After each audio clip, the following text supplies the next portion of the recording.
दोस्ती का इम्तिहान। एक छोटे से गांव में दो दोस्त रहते थे, उमर और जुबैर। दोनों बचपन के साथी थे और एक दूसरे पर जान छुड़कते थे। वो हमेशा कहते, हम दोनों एक दूसरे के लिए हर मुश्किल वक्त में हाजिर रहेंगे। एक दिन उन्होंने फैसला किया कि वो करीब के जंगल में सैर के लिए जाएंगे। जंगल खूबसूरत भी था, लेकिन खौफनाक जानवरों की वजह से मशहूर भी। उमर और जुबैर ने एक दूसरे से वादा किया कि अगर किसी मुश्किल में फंसे तो एक दूसरे का साथ नहीं छोड़ेंगे।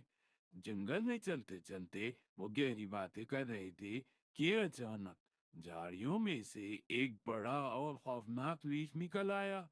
रीछ की धार सुनते ही दोनों के होश उड़ गए।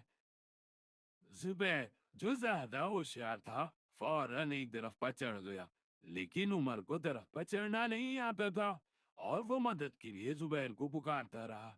जुबैर, मेरी मदद करो, मैं तरफ पर नहीं चढ़ सकता। जुबैर ने डरते हुए जवाब दिया, मैं कुछ नहीं कर सकता, अपनी जान बचाने की खुद कोशिश करो। उमर ने घबराहट में इधर उधर देखा और फिर जमीन पर लेट गया। उसे याद था कि रीछ मुर्दा लोगों को नुकसान नहीं पहुंचाते।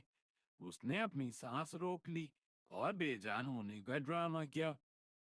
रीछ उमर के करीब आया, उसे सूंघा और फिर उसके कान में कुछ कहा।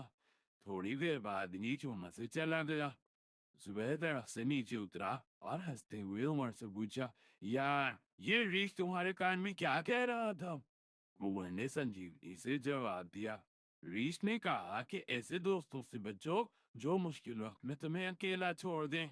जुबैर ये सुनकर शर्मिंदा हो गया, लेकिन उमर ने उस दिन के बाद फैसला किया कि वो अपनी जिंदगी में सिर्फ सच्चे और वफादार लोगों को जगह देगा। सबा, सच्ची दोस्ती वही होती है जो मुश्किल वक्त में आजमाइश पर पूरी उतरे। खुद गर्ज दोस्त कभी भी आपके लिए काबिल भरोसा नहीं होते। अगर आपको ये कहानी पसंद आई है तो इसको लाइक, सब्सक्राइब और शेयर करना ना भूलें। शुक्रिया।